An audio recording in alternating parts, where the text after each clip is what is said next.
ice down these coffees. Throw a little cold water on them.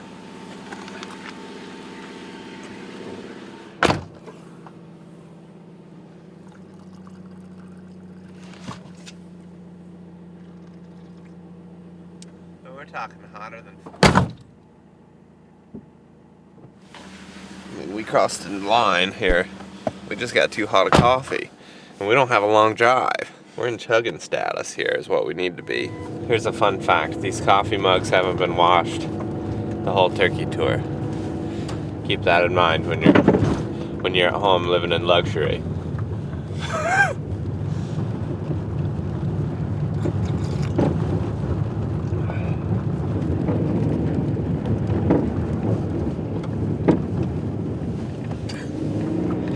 Ghost is no longer there.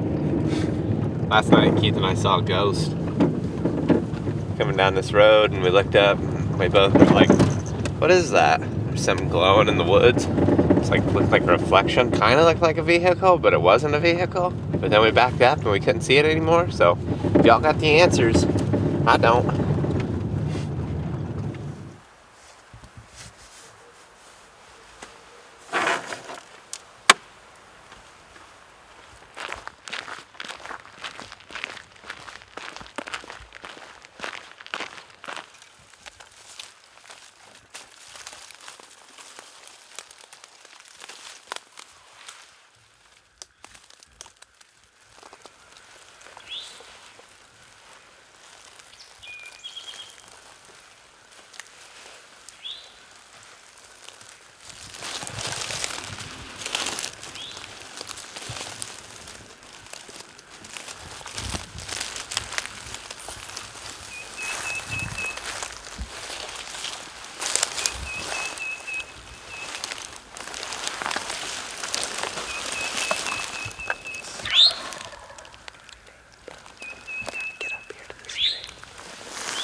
closer. Just get right to it, right to it.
Son of a gun. Just moving out that way.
That was sick, dude. Dude. We got him, dude. I'm worked up, dude. That was so sweet. That was so sweet. Good job, dude. That was insane. That was one of the cooler. I mean, that was the best off the roost hunt I think I've ever had. Oh my gosh, dude. I can't even believe that was real. So confident coming into this. Man, messing it up a lot, like making the wrong decisions a lot. We, days in a row, made the wrong moves. Here we go, shaky leg. Oh yeah, I saw it.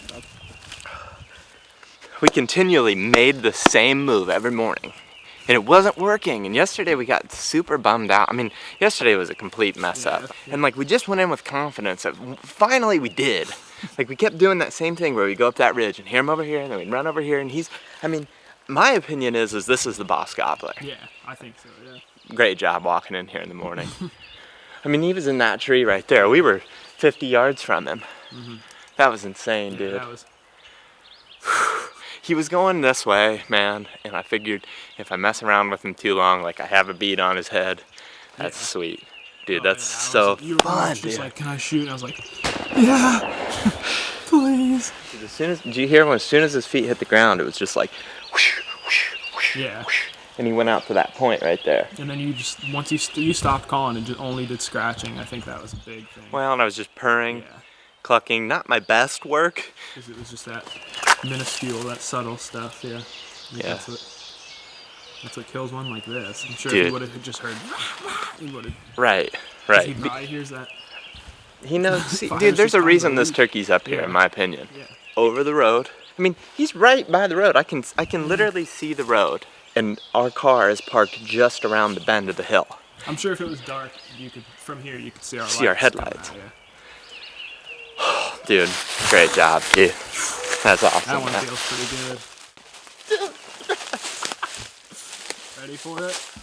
I'm ready for that.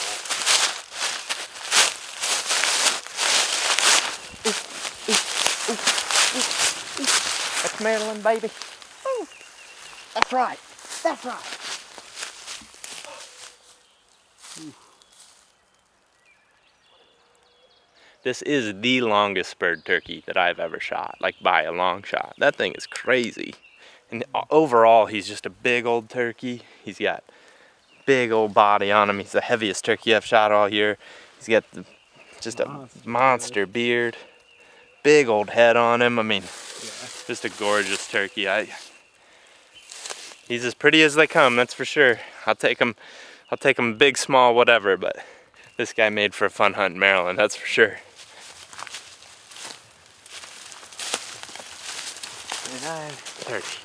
Ready? All right, we're gonna walk through this real quick, show you guys what we did.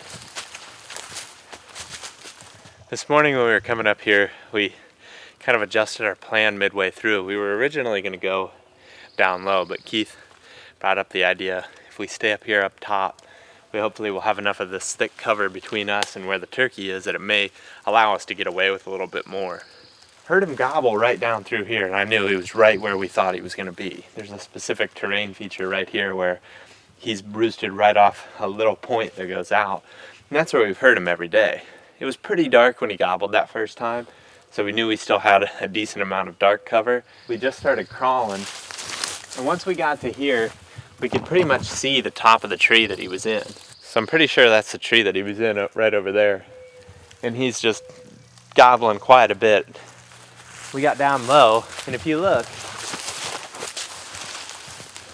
when we're down low, there's enough brush between us where it looks like he is, and he probably just can't see us. So we crawled down through here, and we got to the year tree here. So this spot looks pretty good, but there's a bunch of thick stuff between us and him, and the fear was if he flies down, he's gonna hit the edge of that thick stuff, and he's just gonna stand there and strut. He's probably not gonna come up through that into this little green opening. It's kind of just like an old log road right up here on top. So we know that this wall of thick stuff is gonna be our cover. So we just stayed low, started crawling down through here, He was darn close to being able to see us. He was just right up there. But this wall of stuff is just completely blocking us off from where he is. So we sneak down here. You can see where we went through the grass. About right here is where it started getting pretty hairy. We know that he's at like, and I can straight up see the tree that he was in right now. What Keith and I did is we just got in line with this tree that we were going to. It was our only option, was right here. It's not a big tree. It's definitely not the ideal setup, but we figured with all this thick stuff around us, it could work. What we did is we just put it between us and the turkey, kept crawling. There's not a lot of great parts about this setup, but obviously it worked. And I think one of the main factors of it working is we're right on the edge of this thicket. Right here in front of us, about 10 yards, there's a hard edge. It seems like this area right here was like select cut. There's a bunch of saplings and high stem count stuff in here.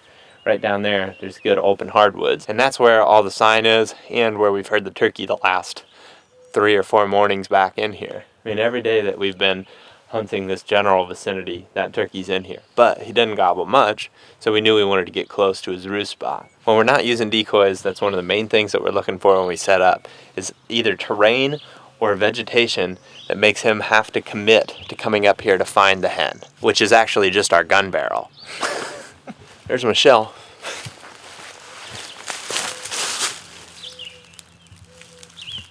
A Winchester yellow. Awesome. The way these hills lay out, it seems like the east-facing slopes are where the turkeys are mostly. If you look right here, just in general, there's a lot of green. It's like tons of diversity on the ground. You can look down at the ground and see tons of different little green plants growing. But you get on those western-facing slopes and it's just brown. It's real dry. If you get up too high in elevation, it's kind of the same deal. But right here, down closer to the creeks, on east-facing slopes, super green, and every turkey that we've heard gobble is right around these east-facing slopes. I mean, it's the most sure thing that we found in Maryland, is that the turkeys are going to be by a creek bottom and they're going to be on the east-facing slopes. And probably the most defined movement we've seen all year. Keep in mind what type of vegetation you're dealing with, because I don't think that those turkeys are spending a lot of their spring right on that western-facing slope. Not saying that they're not doing it at all. They're probably moving up and getting some change in their diet. But scouting too, I mean, we know this area pretty well now. We've been up here too many times, really. It was getting pretty old. We were tired of walking up that hill, then coming over here and chasing this turkey. It finally just got to the point where it's like, we need to get up here, and we did. We learned it through other hunts and really learned the area, learned how it played out, and I think that had a huge play in us killing that turkey. Let's hang him on the tree and just relax a little bit. What do you think? Mm-hmm.